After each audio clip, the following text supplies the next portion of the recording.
Welcome to Carver Conversations. I'm your host, Tiff Marchand from Carver Designs, and this is a Sabertooth podcast, and I couldn't be more excited to be here. Head on over to sabertooth.com and sign up for their mailing list. They send out a coupon once a month for 25% off. You have 24 hours to use it, so you're not going to want to miss out on that chance. You can use our show code to save 10% off. The code is EM2CO. Head on over, sign up for the mailing list, and if you want to buy them now, EM2CO at checkout.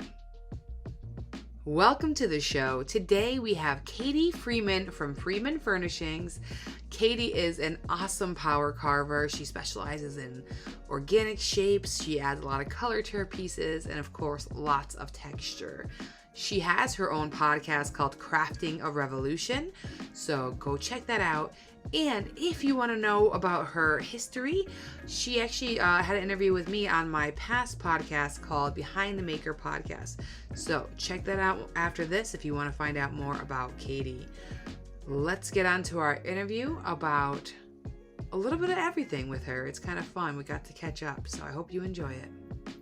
Thank you for joining me for this. I think it's a lot of fun. Like, we haven't recorded since the very beginning of my podcast life. Like, you were like episode, I don't know, 9, I think ish. Yeah, I think it was in the top 10 episodes. Yeah. So I was a very newbie to the world of podcasting at that time, and you had been doing it for a while at that point. And I'm trying to, like, it's been a minute since you were on mine too. Like, because it was a while before you started yours that you were on mine. Yeah. So it's been a bit, but we've recorded twice together, which is great. Let's talk power carving, right? We're here for this.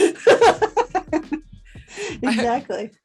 I know you're working on that new piece right now that you said you didn't finish yet. Have you? Okay. So let's talk about it though, because it's really cool. It's like a bowl shape. Yes. And it almost like in a giraffe pattern. You've kind of laid out some areas that you're carving in. So what's your game plan with this? So I'm going to cut all of those, which I didn't realize until like I laid it out. I like the giraffe better because when I look at it like on Instagram, I'm like, it looks like a turtle shell. That's why I said like it does look hero and a half shell. Well, you're putting the giraffe pattern on top of a bowl. So yes, it does read turtle. It does. Right now. No, yes. So what I want to do once I get all of that done, because I've done so much texture, I guess like backstory. I've done so much texture where it's like it's just the natural shape of the burr, right? Like whatever shape that burr is. So if it's a sphere, you're getting like sphere, and you might like overlay it or that's true. Whatever. You do a lot of surface texture, not too much like carving into it too much. Yeah. So I've had this idea in my head for a while. And so once the pattern's all kind of carved, then I'll do the shoshujiban, burn it. Yep. And then I always like to finish that off with the nylon flat brushes. It gives it like a super nice just kind of finish coat. But so I'll do that, and then I'm gonna do the gold leafing again like I did with the plant propagation. So it will be like gold, like I'm gonna keep the hexagons black and then do the gold leafing like around that and gold leaf on the inside of the bowl. That's new for you, right? With the gold leafing. Okay. Yeah, the plant propagation station is the first time I've done it. And it's just like, I like the look. It's a sweet look. Yeah, definitely. So can we get a little backstory on like your skills? Like, where did you learn it all? I know it was pretty young. You went to school for it, like woodworking in general, right? Yeah, I took some classes about, I think 11 years ago is when I started taking classes, pre-kids, you can like when life is easy and breezy. Yeah. So I started because mainly I wanted to get more into woodworking, wanted to learn like how to actually do it. And I had time, it was just like my wife and I and working, and that was it. Yeah. So I started there, and that is like that was like traditional, like fine furniture making. Right. You know, like Yeah, like breaking you were down building stuff. Yeah, like breaking down lumber and like squaring it all the stuff. And I love that. But then it's like, just like any, like almost every art student or art graduate I've ever talked to, it's like when you graduate or when you leave that space, like you lose that amazing shop, right? And you're like, oh, all the tools. Right. I have to get these myself now. Yeah, exactly. And I mean, to get like joiners and planer, like all that stuff's super expensive. Mm-hmm. And I had little babies, so I took a break. And then I found myself, it was like, I don't know, like 3 a.m. And I was breastfeeding my second, you know, in a fog. Not knowing what day or time it was. Yeah. She woke up every hour on the hour. Yeah, my kids did too. Oh my God. Yeah. She about killed me. Oh yeah. I get you. So I'm like scrolling through, you know, YouTube. Because I'd just been thinking for a while, like, you know, like I'm really good at my job, what I do for work, but it's not something I'm passionate about. Right. And so I'm like, I really want to get back into woodworking, but I don't have a lot of tools. So what do I have? What can I make? And I stumbled across Mike Montgomery's video where he makes an egg table. And he actually used Arbortech turboplane to make that. And I was like, I can do that. We got angle grinders. Like I can do that. And it appealed to me too, because I had always struggled anyways with fine furniture where it's like all angular and like square. A lot of math and I mean, you have to be like, very just detail oriented with that kind of thing and enjoy that. Yeah. Believe me, I stray away from it too. Yeah. And it's an aesthetic that's just not like that. It just doesn't call to me. Like I've always liked more natural curves. So I was like, okay, I can do this. So I like dove straight in. I bought like every Arbortech tool. Like every spree. Yeah, I did. I was just like 3 a.m. baby, we're ordering this stuff up.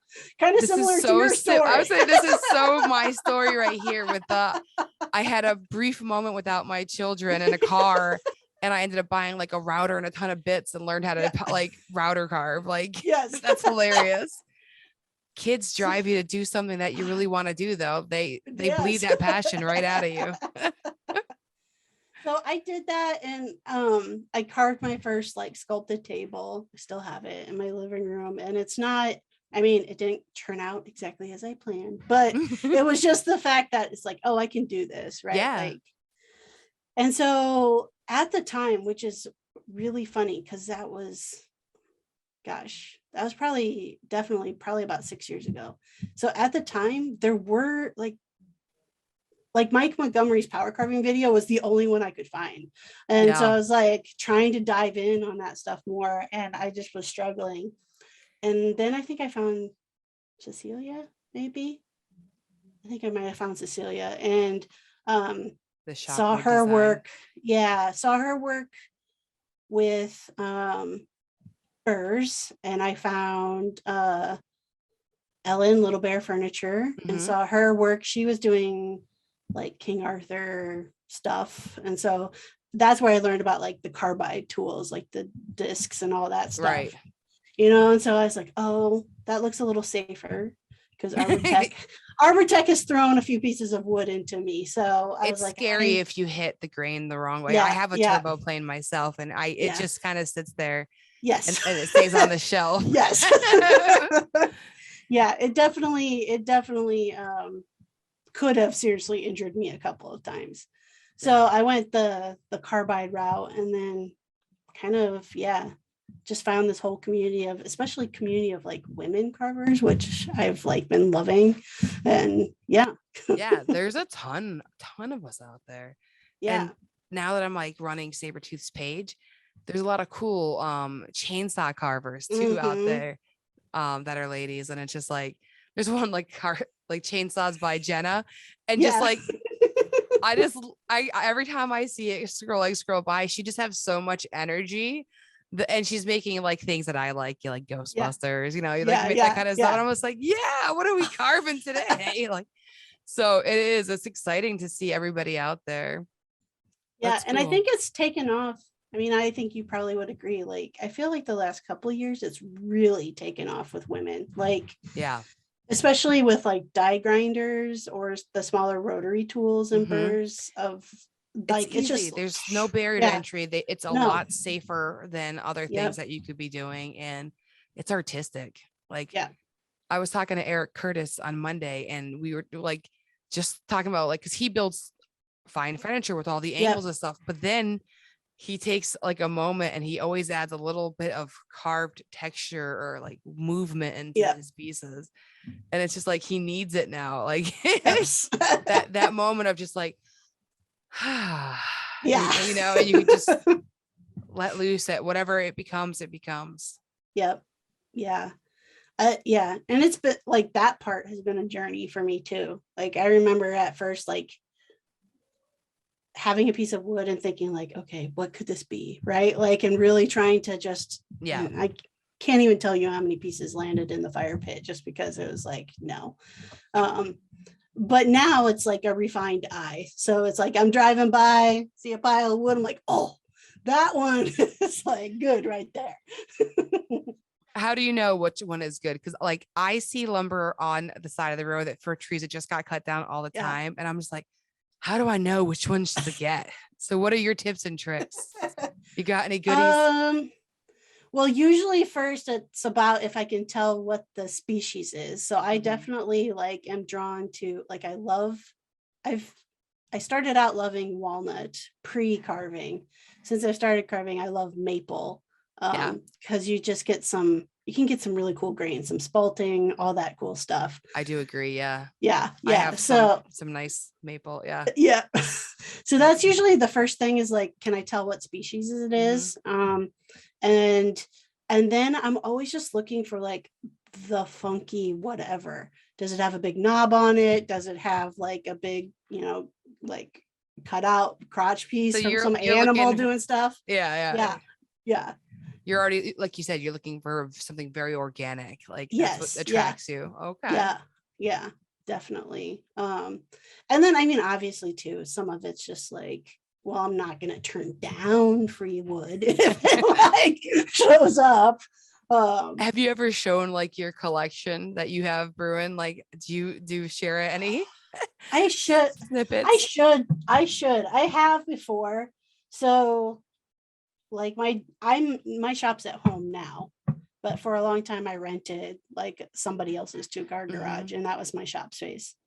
And for a really long time when I started that, I didn't keep any lumber at the shop. I rented a 10x10 climate controlled storage unit. So fancy.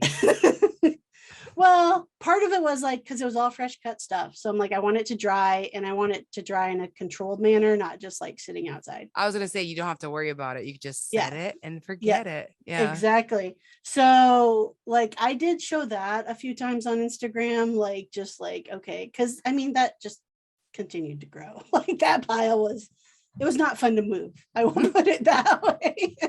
I haven't shown it since being at home though, which it's bigger because a couple of years ago we had a derecho come through, which is essentially a land hurricane. So like my area lost something like 40% of its tree canopy. Areas a little areas a little farther away lost 80 to 90% of their tree canopy. So it's like, it was a lot of wood. And so just like from my just direct neighbors, right? Like trees fell. And so, and my one neighbor had a black cherry tree that actually crushed our fence. And I'm like, okay, so payment for the fence is I get to cut that up and keep it. And that's what worked out. So it's like, surrounding the house, like we have so much wood. My wife seriously is like, you are not allowed to bring any more wood home. I've gotten told that too by my husband, and I actually thank him for that, because like you need somebody to smack some sense into you, because when you see free wood or like a really good bargain, you just keep grabbing. Like I have so much that I was like, I'm gonna carve something on this, and I just haven't had time. And I'm like, right, I know. Yeah, I mean, I have it will happen this year. I am determined, because I've had a goal for a while to carve like a lounge chair out of an entire log. And I've got some really big walnut ones that I've been saving just for that. So that is happening this year for sure. And then that will free up some space, because those things take up like massive space. That's cute. How have you ever done that before, like a piece of furniture out of them? I mean, I do my sculpted like side tables, right? But you can't screw up a table too much. As long as it's level on the bottom. As long as it's level on the bottom. That's about the only time the turbo plane comes out for me these days. Yeah. Is, I'll start with a router if I can, and then finish up with that, to get spots. No, it's a perfect use for it. Yeah. Yeah. So yeah, they're not too difficult, the tables, in that regard. So this will be the first time, technically it's the first time I've ever done a chair, period. I've done bar stools, but those, like, I bought the metal bases and I just carved the seats. Oh, okay. So this is a different thing entirely. This isn't, I have to get the proportions right. I have to, it's like, it's got to be comfortable to sit in, all of those things. So it's been put off this long, partially because I'm like terrified of how how badly am I going to mess this up? How long do you let the wood dry for before you carve into it? So generally I wait at least 2 years, but I also have I have a moisture meter. So really what I'm trying to make sure it gets down to is like 11 to 12%. And that's good about it.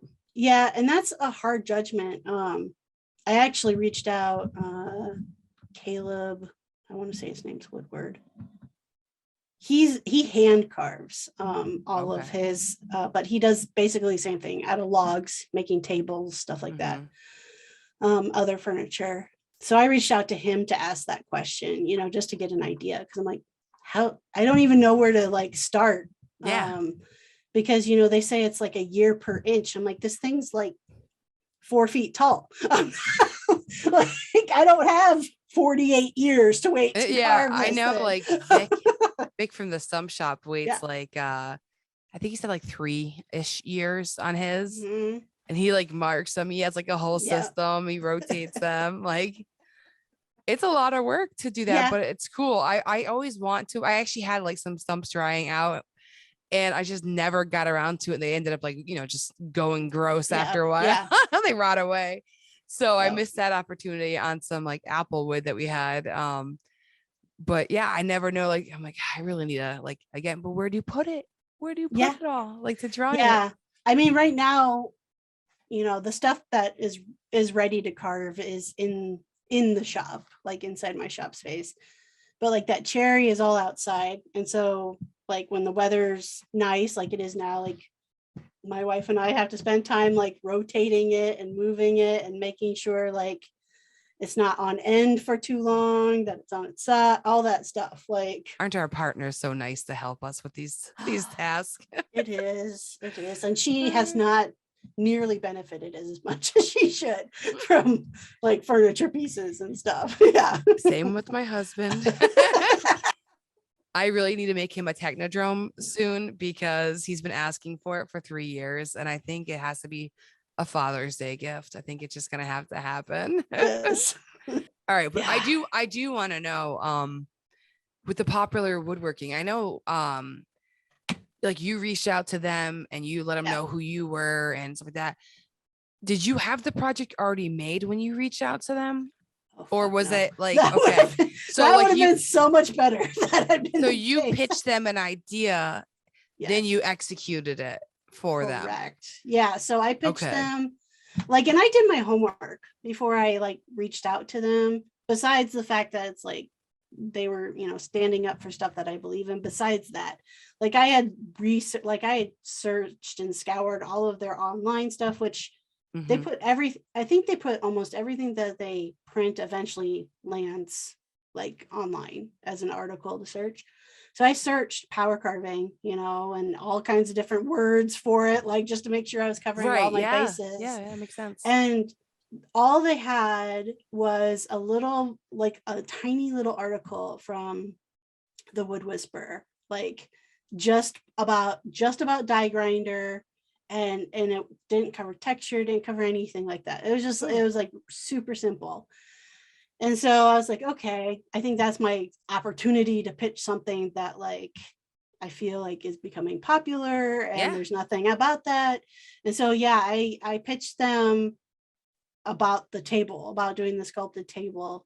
And it's a whole process. Like it's, it's like, besides the pitch, like then you have to put together the whole outline for like the whole project, and you have to submit that, and they have to approve that. And then they'll tell you like, well, we want pictures, this many pictures for all of these steps, all of that stuff. And that's all before I like ever touched, ever made anything. So like the making process was probably about equal with like just the process of like getting everything established. Because it's an actual, publication that's been there for years. So they've got a system. They know exactly what they need from you. So, I mean, at least there's they can guide you through exactly what they need. And but there's that's like really contract negotiation, all that good stuff, right? Yeah, that goes into it. Yeah, landing deals like that. That's a lot of work and a lot of obligation once you get it of executing. I watched the YouTube video on it because I watched you make it on Instagram. Like you shared your process throughout, but I never watched the YouTube video. First of all, very soothing.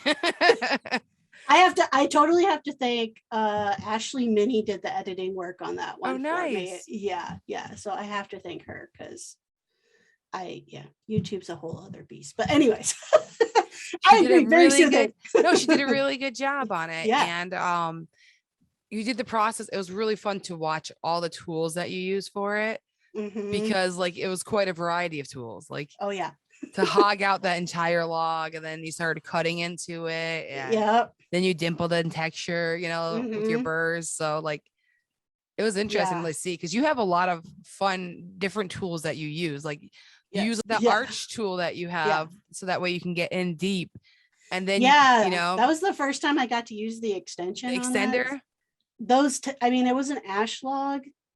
And it's still super heavy, even though I removed like a lot of material. Was that your main objective, was just to make it lighter? Okay. That and I did want to do like kind of that arch, the cut in, design for like the legs, and so I wanted to make sure like enough material was removed for that.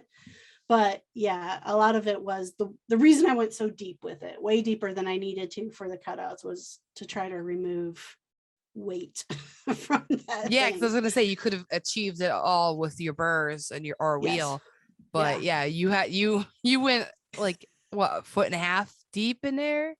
Probably pretty close to that. It's pretty cool. And then you cut into the sides, for the legs and stuff. It was a neat process to watch, and I loved what you did at the end when you started texturing it with the burrs, just to give it that extra little pop. Yeah. And then the dye. And so I went back and forth on that, because most people who follow along with me would say like, that's my thing. I add bright colors to everything. But that was the first project I had considered doing so Shujiban on it instead, versus the color. But I'm glad I went with the color, because I think it would have been too dark to have all of that black. I think so too. I think you made the right choice with going something lighter with that, because it would have looked neat, but I think because it's such a massive piece, it would have looked heavy.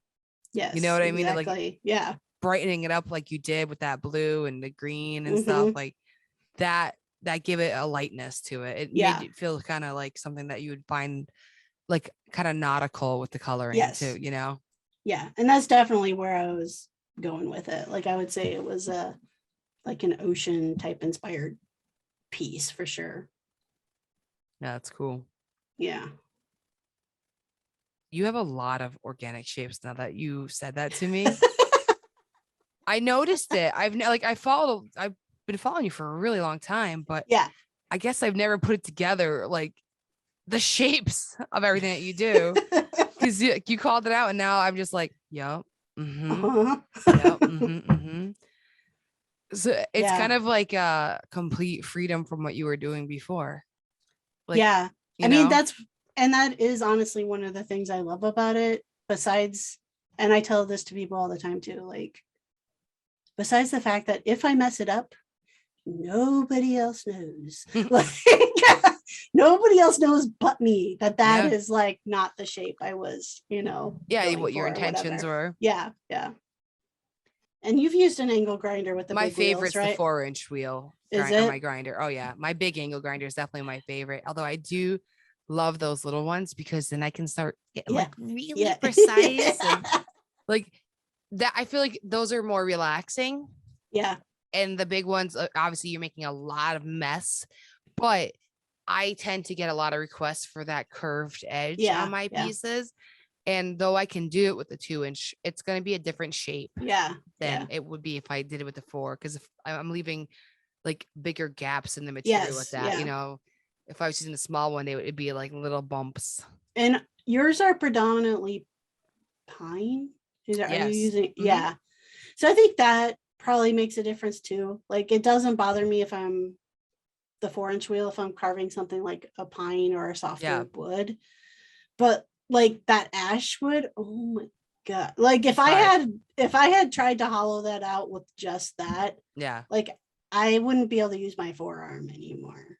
No, that's the nice part too, is like with power carving, you use a variety of tools. Like you use your chainsaws if you need to get the wood prepped and stuff like that.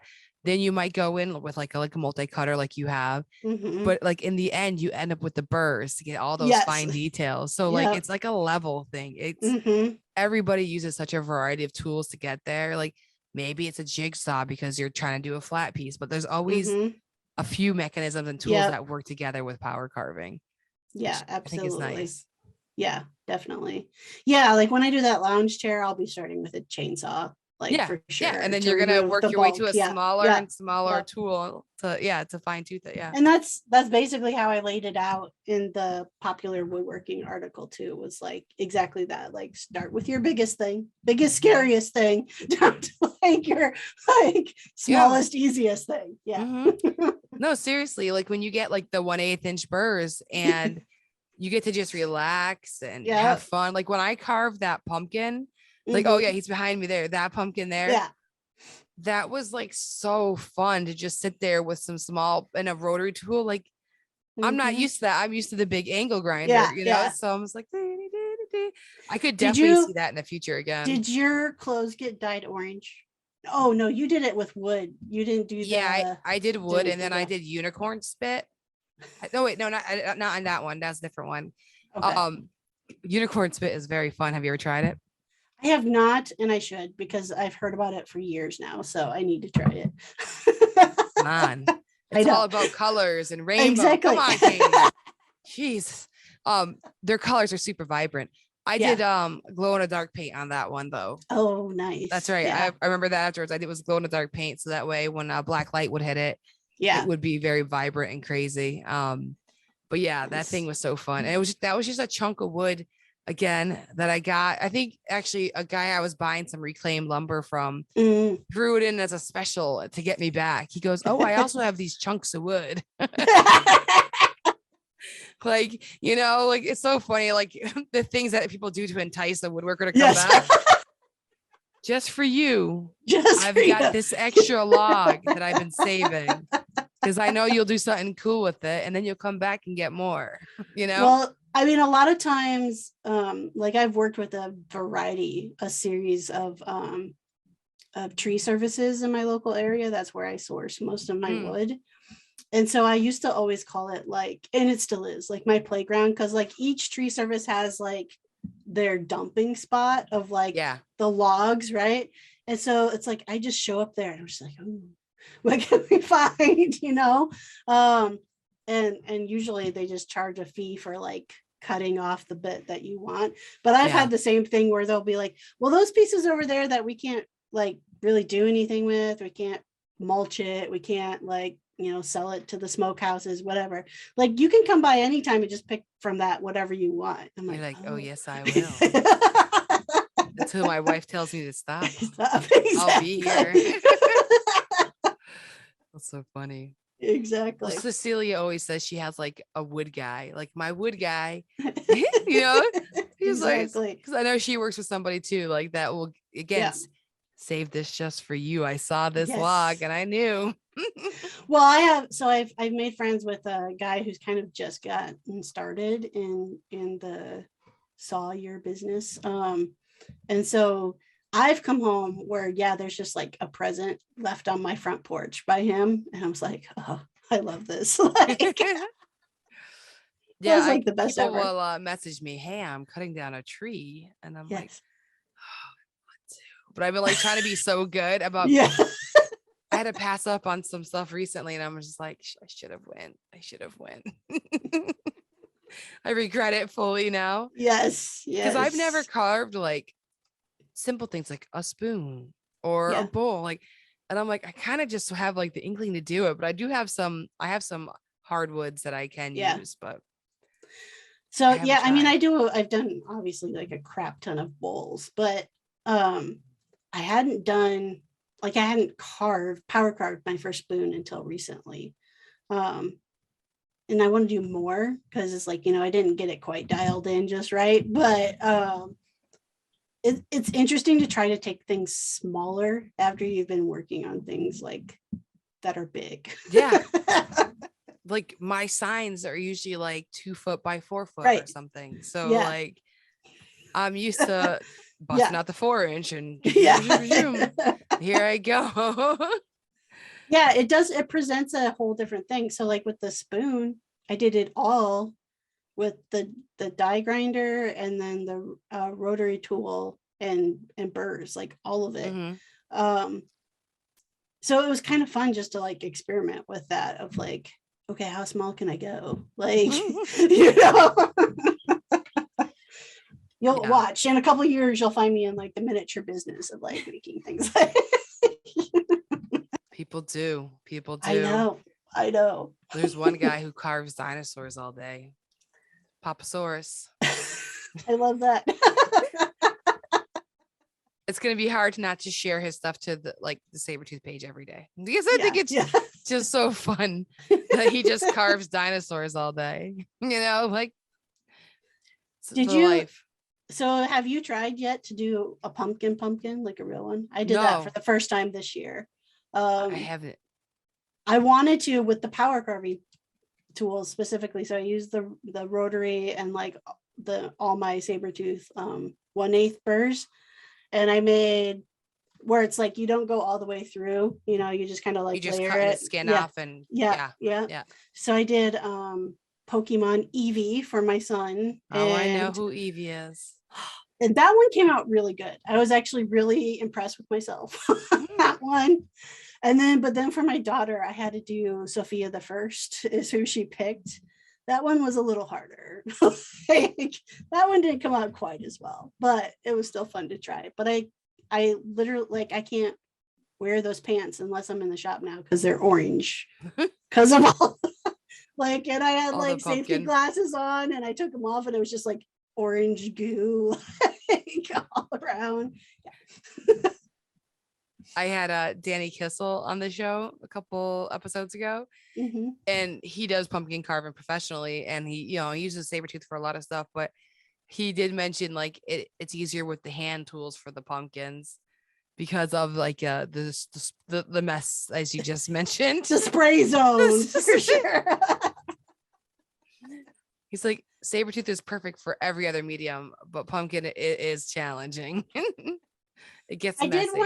I did wonder if the whispers would be good. I bet you on it though.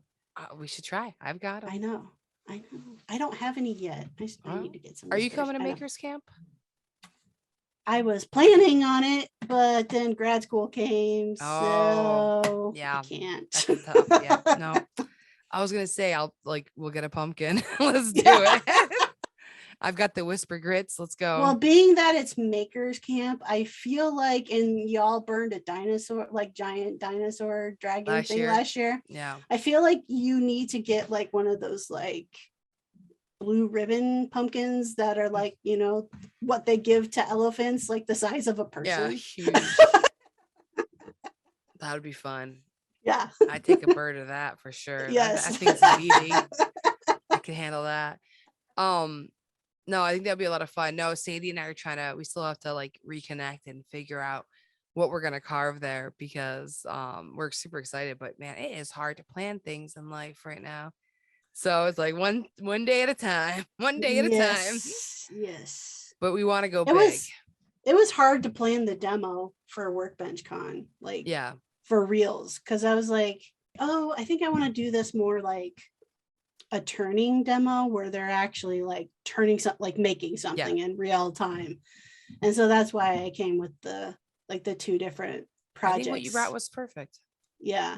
And you brought all your tools. People got to actually hold them and, examine what you actually use and stuff. So I can't remember. Did you try out the multi-cutter? No, I had to leave. I had to go film something. I came back and people were all into it. So I just kind of like enjoyed watching. I felt bad to take an opportunity away from people. You know what I mean? Who have never done it. I get it. Yeah. So I was like, I'm just going to hang back here. But I found it super fascinating. So like, I would say, there was a good amount of people who came to the demo. Number one, I find it fascinating that for the most part, they sat in the room like men and women, like for the most part. It did kind of happen that way. And then the other thing I found super interesting is when I opened it up and said, okay, so we're going to try it. Like I worked everyone large to small. We started with the multi-cutter and worked all the way down for people to try things out.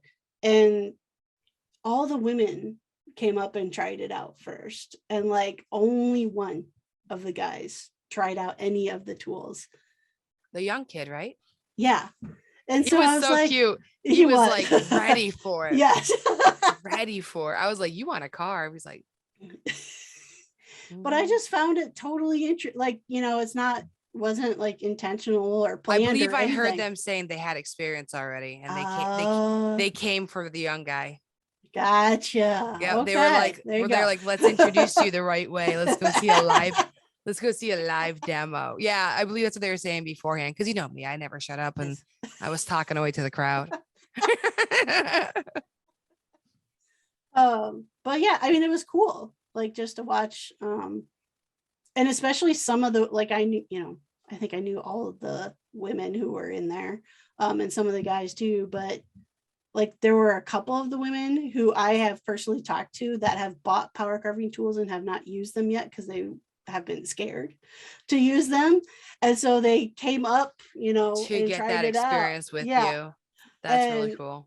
And so I liked that because it's like I circled around back afterwards and was like, okay, now how do you feel about it? And it's like, okay, yeah, it's not as scary as that. Yeah. So the people who did show up, I thought was interesting because you never know who wants to learn to power carve. You really don't. It's a particular person. Mm-hmm. You have to be okay with getting messy. Yes. And you have to be okay with there being no real plan. Like you can have an idea and you know what I mean? Yep. Sometimes things go wrong. And you have to just be okay with that. Like you might ruin it and have to start again. Like if you're trying to make like a detailed sculpture or something, but it's so fun. It's so addicting. You can get into like a Zen place with it, I do call it my, like, it's my prayer time. That's like, it's very spiritual to me. For sure. And I get very grumpy. I think that's why I'm grumpy lately. Like I haven't had enough time, like carving. I'm with you. Yeah. I just get grumpy when I don't. Yeah. I've been, like re-editing old videos and just resharing them lately because I'm in a planning stage and I'm in product development right now. So I'm just like, I can't share this. So here are my glory days. Yes. When I was carving all the time. Yes. I was going to ask you, the sign carver, do you think you'll go into other stuff with carving? Oh my God, yes. No, I want to get into sculpture, figures, stuff like that are going to like look like an intentional item. Yeah. I want to go 3-dimensional. Absolutely. I've got stacks of wood in my garage that I want to just start gluing together. so I don't have to worry about stumps because I already got all this wood. Yes. Just glue them together into big piles and just carve into them. So I want to get a chainsaw just for like the details and stuff like that. Like I don't want to be big burly ones. Like you don't want to be like the Edward Scissorhands. No. But I just want a small chainsaw, and I want to be able to just make 3-dimensional things. Yeah.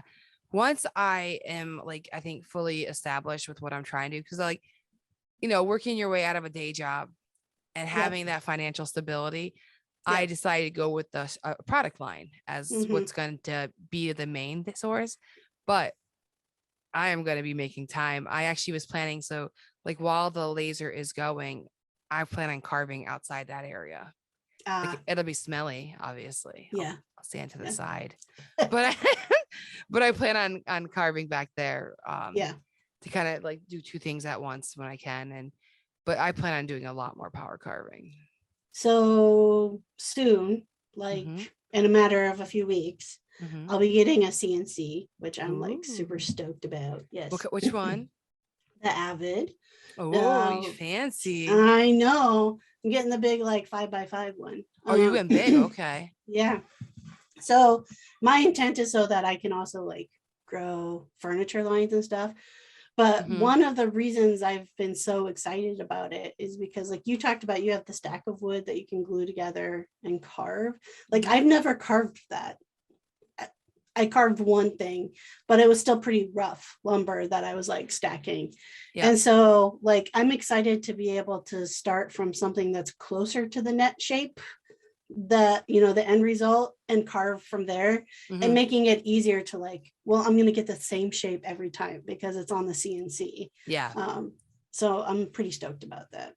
Yeah, that's great. And I can see that a lot of people are starting to get CNCs and lasers for furniture making, which is like a completely different way to use it, which is so fun. But it's nice to have something that it has like those limitless possibilities, Yes. I know I've already admitted to myself that once I've got the CNC up and running, I'm going to be like, okay, when do I get the laser? It happens. I know. I went from hand cut router carving to power carving to CNC to now the laser. So it does happen. As long as you can handle the technology aspect of it, right, you're good to go. Well, I mean, it's really the only way we can make a living at doing this stuff. Like, gotta have robot friends. That's right. Or you gotta hire real people, but they're not as reliable as the robots. You've got a router CNC, right? Have you ever tried, I've been curious about this because I've been thinking about it with the CNC. Have you ever tried like putting a carving burr in? I haven't. No, I have not done that because first of all, I don't know how safe that is.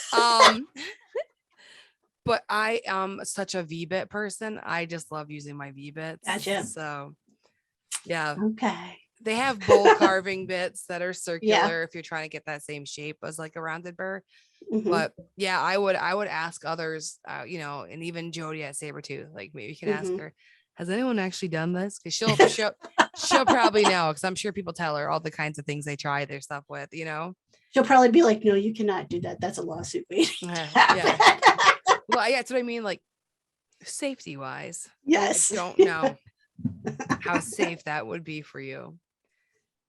I don't want you to burn up your first of all, we don't want to waste the burr. No. Because that's just sad. Yes. But then you don't want to like mess up your news. You're not going to break your CNC or anything, but you just don't want to have that kind of a mess up.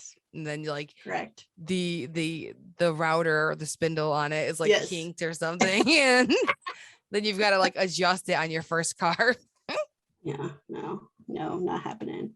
But I mean, I'm sure you've seen people like the people who do like the topographical maps and stuff where they've got like a super tiny V-cut to clean stuff up. I've definitely like been eyeing that stuff too. I think it can take my carving game like to a whole new different level. Yeah. I like taking stuff that's come off the CNC and then power carving it, like that Chucky sign that I made of him busting through the door, like, and he's in the movie The Shining. Yep. there was like broken pieces of door, and then I took it with, after I did the carving, I went in with my 2-inch angle grinder, and I just like, made that depth a little bit deeper, and I went in and then I did all the crazy edges with it. Like mixing like a CNC with power carving to me is so natural. It's so the way it should be in my books. Because you get these contrasts, like these fine lines with this natural organic thing, and it plays off each other, like in my opinion. I like it. I mean, you've got a piece right behind you that I made that is CNC and power carve. So you can see I'm very passionate about that. I know. I forgot to get, Alma made me a sign on her CNC. Just one of those, she usually makes the, like, in this house, we believe, blah, blah, blah, blah. So I've got one of her in this shop, we believe. And then I had asked her to make one specifically for the podcast, so I could have it behind me to say, like, on this podcast, we believe. And so she did, and she sent it to me. I just keep forgetting to bring it down here, but but it doesn't have the power carved edges, not like a Tiff sign. So you're gonna have to add it. Then it's a collab. Didn't even think about it. I did a collab with Kevin from Lefty's Woodshop, and he sent me pieces that he painted. He goes, "Feel free to paint over them if you need to." And I was like, "Thank you for that." I guess I did. It's like, "Thank you for permission." Yes. It's like, did you do like just do a collab, or were you doing it for like a maker collab? The maker collab that Christy and Stated Woodworks run. Yeah. We did it 2 years in a row, and I was like, it was just too much. On top of everything else in life, then you try to do a collab with somebody. It's hard. Yeah, that I have only ever done one like IG challenge type thing, and I've not done that. That's one I want to do, but it's hard because it's an extra. It's like, it's not something I get paid for. It's not for family. They have prize packs now, though. Right. But like, I'm a realist, which usually means I just assume I'm not going to win. So hey, because then you're pleasantly surprised if you do. If you just go at it like, that's true. I really want to do a fun carving challenge where we all pick like an item to make, and then we all just have fun. Like, there's no winners, just like, let's all just carve a garden gnome, and if you finish it by the end of the year, then that's cool. I've seen there are ones out there that are like a vase a day for like a month, where you carve a vase every single day. That's a commitment. Or like a bowl a day. I haven't done either one of those. I've considered it, and I might, if ever my life like is less crazy, because I think you can hone some like serious skills, and you can also experiment, right? Like, because if it looks like crap, oh well, you're gonna make another one. Like, you're gonna make one the next day that looks totally different. I think Cecilia, the Shop Wood Designs, has done the bowl one. I think the 30-day, and her, me, and Nicole. I think she changed her name to like Norden Roots. No, I have to look it up. What you're talking about. We did a collaboration. Yes, Norden Roots. She's in Wisconsin. We did a collaboration where like we all made a piece of a set of something. So like I did triangular platters, which I had never done before. And I think it was, Cecilia did like a big bowl. Yeah. And then Nicole did like the utensils. It was supposed to be like a salad set type thing. And that was fun to do as like a group. That's a cool way to collab, because you're each making a piece that goes with something. Yeah. So I wouldn't mind doing something like that again too. That's, that didn't take like a ton of time, and it was, it is nice to have something to plan content around too. So yeah. Look forward to seeing more of my old stuff, because that's what I've got coming for you. I've been doing that like in some way, shape, or form for like the last 2 months. Basically, I've just been like taking pieces and like I'm just blatantly doing it. I'm just like, yeah, this is some old stuff.